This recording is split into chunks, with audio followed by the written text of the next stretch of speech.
Hello friends, welcome back to my channel. Good morning, नमस्कार। I hope all of you are doing good. कैसे हैं आप लोग? आशा करते हैं आप लोग सब अच्छे होंगे। So today is Sunday. अभी बज रहे सुबह के 4:45। अभी यहाँ से जाएंगे, आचार्य को पिक करेंगे। Will go on A short ride this time. एक कप चाय पीते तभी दिमाग चलेगा, वरना दिमाग चल नहीं रहा है फ़िलहाल तो। सो जल्दी से चलते आप लोगों को दिखाते हैं कि हम कहाँ चलते हैं। चलिए मिलते हैं आप लोगों से। Bye bye.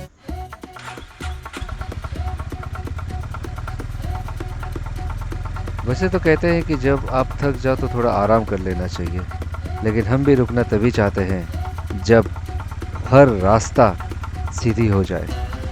चलिए चलते हैं एक और जर्नी में, कुछ अलग करने की चेष्टा में, एक नया प्रारंभ। It's the new beginning.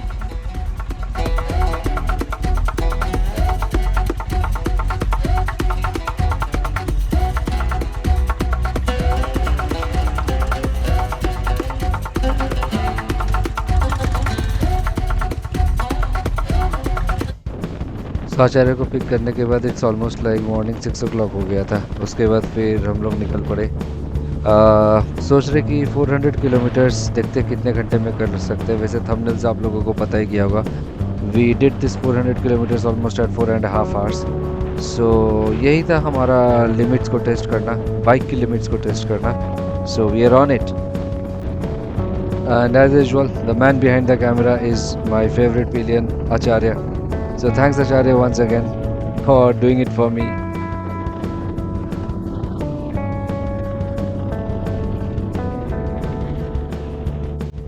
And what a nice weather.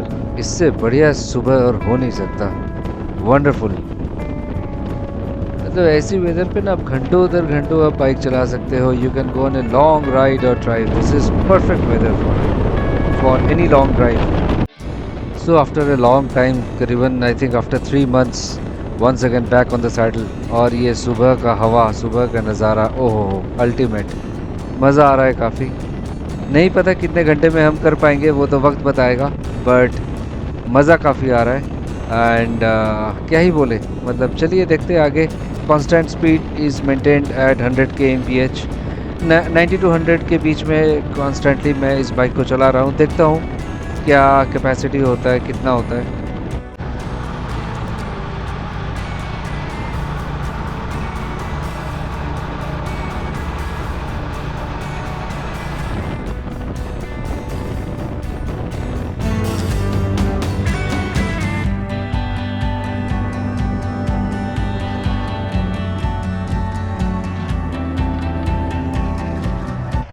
और ये हम यमुना एक्सप्रेसवे की तरफ बढ़ते हुए, as the sun is rising we are also heading towards Yamuna expressway. इस एक्सप्रेसवे में जब हम जा रहे हैं तो the most good feel factor over here is you get to see lot of sports bike and many international bikes. I mean, I guess it's a biker's paradise. यहाँ पे काफ़ी सारे बाइकर्स हमें दिखे, मज़ा आया काफ़ी। You know when you throttle and when you rev the engine, that sound comes, that gives you lot of pleasure. वैसे तो पता नहीं लोग हमें पागल ही कहते होंगे कि किसी को फूल से मुस्कुराहट आती है तो किसी को न जाने क्या क्या तोहफे से। हमें तो बाइक की गड़गड़ाहट से मज़ा आता है और उसी से मुस्कुराहट आती है। He took a small break just to stretch his legs, wrist and fingers. Yes. Now he's going to have some water. See the bike. Honda Goldwing, I think so, or Harley Davidson, but they have radio, music, everything. Everything. What not is there, Dada? And well balanced bike. Well balanced bike, yes.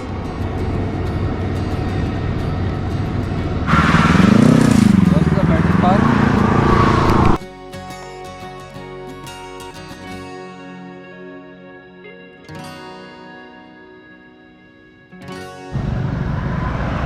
Sunday ride is awesome, Dada.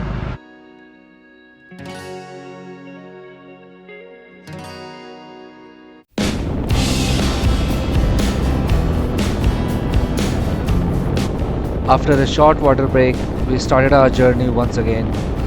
Let's continue the chase. देखते हैं कितना time लगता है पूरा। भाई ये जो feeling है ना, जब आप राइड कर रहे हो और आपके बगल से इतनी सुपर बाइक्स जा रहे हैं, हार्ली डेविडसन, होंडा, गोल्डविंग, न जाने कितने Kawasaki, I mean all 1800 CC bikes, फिर 1200 सीसी की बाइक्स जब आप देखते हो आपके बगल से गुजरते हुए, वाह what feeling it is. I mean काश कभी मैं भी ऐसे बाइक चला पाऊँ, बट ठीक है, अपना ब्लैक ब्यूटी बहुत सही है, अभी तो इसी पे बहुत सफ़र तय करना है।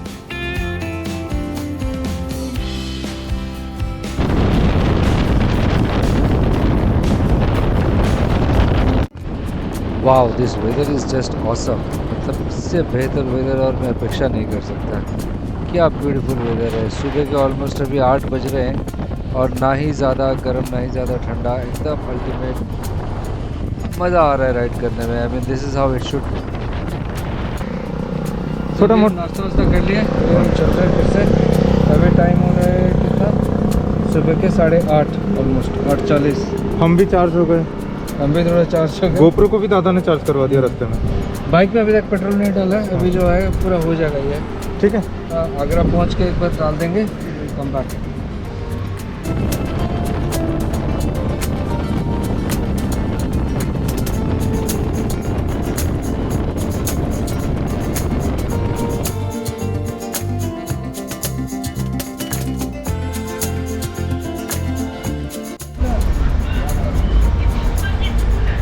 थोड़ा कैप्चर कर रहा हूँ यहाँ पे क्या हुआ हम लोग के साथ आज।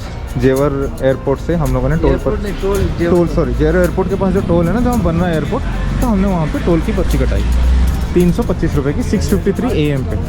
तो बस हम लोग निकल पड़े वहाँ से। अब मथुरा टोल के पास हम लोग जहाँ चाय वाय पीने के लिए रुके, वहाँ से पर्ची पता नहीं दोस्तों कहाँ गुम हो गई तो हो गई। अब यहाँ आके पहुँचे टोल के, आगरा वाला जो टोल है ये, यहाँ पर हम लोगों ने गाड़ी आगे पहुँचाई और इनसे बोला हमने कि हमने पर्ची कटवाई थी इस टाइम पर इस गाड़ी नंबर पे, तो वेट कर। तो उन्होंने बोला कि अच्छा ठीक है, सर को बोलो वेट करेंगे। हमने हेल्पलाइन नंबर पे बात करी, उन्होंने बोला हम 10 मिनट में आपके उसी काउंटर पे पर्ची भेज रहे हैं। तो भेज रहे हैं पर्ची यहाँ पे। So we just have to wait for 10 to 15 minutes and that thing will be done. Thank you दोस्तों। तो अभी हम लोगों ने टोल क्रॉस कर लिया है दोस्तों। मेरे चेहरे पे थोड़ा मुस्कान आया, मैं थोड़ा टेंस हो गया था कि क्या करना है। मैं छोटा सा बता रहा हूँ, कभी अगर स्लिप हो जाती है आपको क्या करना है, सिंपल सी चीज़, हेल्पलाइन नंबर देते हैं, उस पर कॉल करो, बात करो। जिस टोल पे आप लोग हो, सबसे पहले तो आप बोलो कि ये हुआ था। हाँ। और मैंने ना, गुड थिंग इज दैट मैंने कार्ड से ट्रांजैक्शन किया था, Yes. उसका एविडेंस था मेरे पास। हाँ, तो इमीडिएटली इन लोगों ने उसको कॉल किया, ट्रैक कर दिया। तो आपको बोलना है टाइमिंग, आपको बोलना है आपका गाड़ी का नंबर, आपको बोलना है ट्रांजैक्शन डन। तो 5 10 से 7 मिनट वेट करना पड़ेगा, 10-15 मिनट। वो लोग वहाँ से वो फिर ट्रैक करके, बारकोड बता देते, ये लोग फिर एक मैनुअली लिख के दे देते हैं। हाँ और but that slip you have to keep it now. Yes. नहीं तो फिर ये 10-20 मिनट का रहता है। चलो दोस्तों, now let's get ahead, bye bye.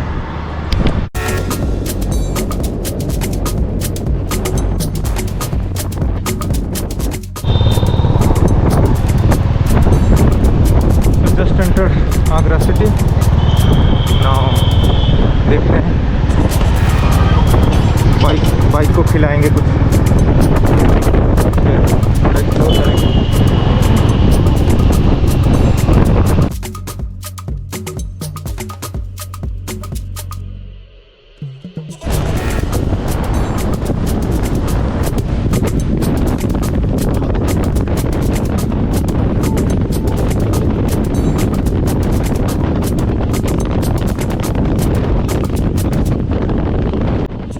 So some of you may ask that what is it that we are chasing for, कि इतना जल्दी निकलना सुबह, फिर उसके बाद आगरा छू के आ जाना। So it's nothing but we are just testing the limits of ourself and our bike, क्योंकि काफ़ी दिनों बाद हम फिर से रोड पे निकल रहे हैं मशीन के साथ। So you know it's really important to understand कि आप कैसे, आपका स्टेमिना है क्या, आप बाइक आपको समझ रहे हैं, आप बाइक को समझ रहे हो कि नहीं, वो तालमेल बैठाना इंपॉर्टेंट है। So that was all everything about this quick short ride. और इस तरीके का ट्रिप ज़रूरी है जब आप कुछ एक बड़ा ट्रिप प्लान करते हो। और कहीं ना कहीं अभी फिर से रेनी सीजन्स अभी मानसून ख़त्म होने वाला है, तो हम लंबा ट्रिप करेंगे, तो उससे पहले ये समझना ज़रूरी है और ये इम्पोर्टेंट था बहुत। और देखो इसमें थोड़ा बहुत डिफेक्ट पता भी चला, मेरे को बाइक का कुछ चेंजेस भी कराना है, वो मुझे समझ आ गया। अब टोल प्लाज़ा पे वो मैनुअल जो हाथ से लिखा हुआ पर्ची है, वो बारकोड हाथ से लिख के दिया था मैनुअली, वो यहाँ पे दिखाना पड़ेगा। देखते कितना टाइम लगता है। आई होप कि हैंड राइटिंग समझ में आ जाए इसको और वो फीड कर दें, फिर वो फिर वो हमें जाने दें। Let's see.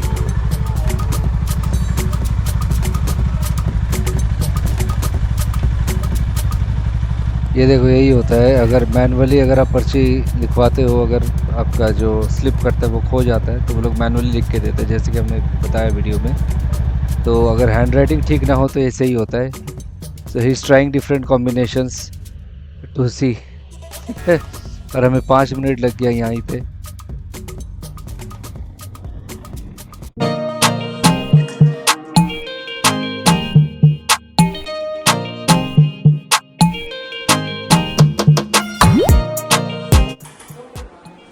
सो अब हमें पता लग गया था कि बाइक में क्या क्या काम कराना है। इंजन लाइट इसका ऑन हो गया था, सो इंजन का आई थिंक टैपिड एडजस्टमेंट करना पड़ेगा, थोड़ा साउंड वियर्ड आ रहा है। और चेन स्प्रॉकेट का भी काम होगा, और बाकी देखते क्या है।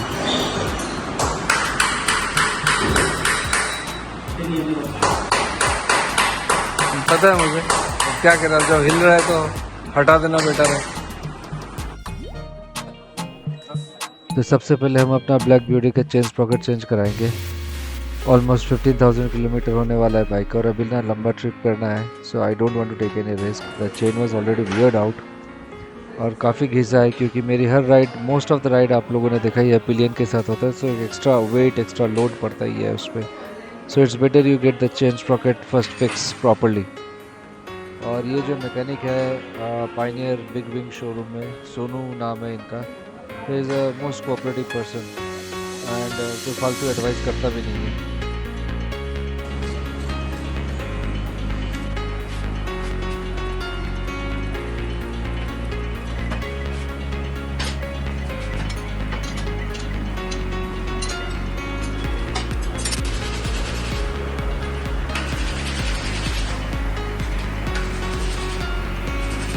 ये पुराना वाला है ना, और ये नया अभी लगेगा।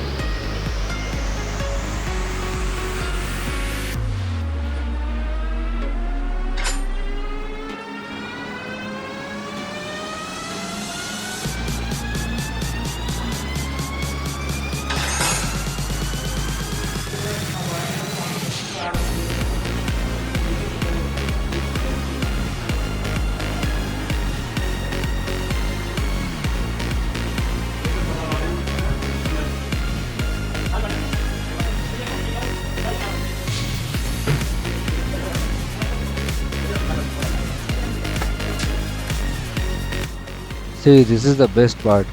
ये जो पूरा आपका ड्राइव चेन है, जो एकदम कम्प्लीटली इसको पेट्रोल से साफ़ करके, सारा कचरा निकाल के, क्लीन करके, उसके बाद इसको इंस्टॉल किया नया वाला। एकदम पूरा चेन ड्राइव वे भी पूरा एकदम क्लीन हुआ है। तो बहुत अच्छा काम हुआ है, मज़ा आ गया।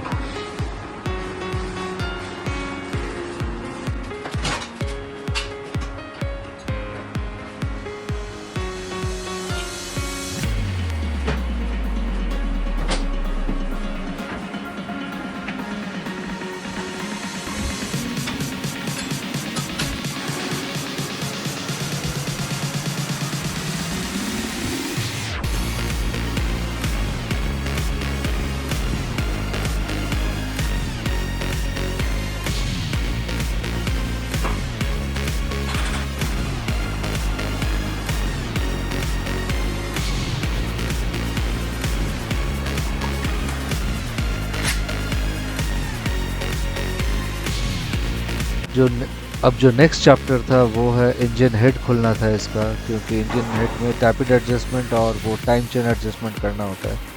तो टाइम चेन तो वैसे ठीक था, बस थोड़ा सा आई थिंक उसने कुछ टाइट किया वहाँ पे, but tappet was little bit loose, तो वो फिक्स करना ठीक था। और वो ना मुझे चलाते वक्त ही पता चल गया था, because of the sound of that engine, क्योंकि ये लॉन्ग स्ट्रोक इंजन है, और जिस हिसाब से एक स्ट्रोक कंप्लीट होना चाहिए वो साउंड मुझे सुनाई नहीं दे रहा था। See that's why it's very important that आप जब भी ट्रिप पे जाओ, गाड़ी चलाओ, तो आपको पता होना चाहिए आपका हार्ट बीट और मशीन का हार्ट बीट शुड सिंक।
तो ये तो मेन काम था, एक तो चेन और स्प्रॉकेट का, उसके बाद फिर ये इंजन का टैपिड हेड एडजस्टमेंट था, एंड उसके बाद फिर मैंने जो बाकी का एक्सेसरीज लगवाया था बाहर से वो सब मैंने हटाया और होंडा का जो स्टॉक था वो मैंने लगवाया। Now this is the transformation that has happened to this black beauty. अभी काफ़ी अच्छा लग रहा है क्योंकि होंडा का स्टॉक एक्सेसरीज लगा हुआ है और मज़ा आ रहा है अभी बाइक चला के भी। आई होप आपको मेरी वीडियो पसंद आई होगी, so I would request you to please subscribe, like and share ahead. Thank you. मिलते हैं जल्दी फिर एक और जर्नी में, तब तक please take care. Will be back on the saddle soon. Thank you.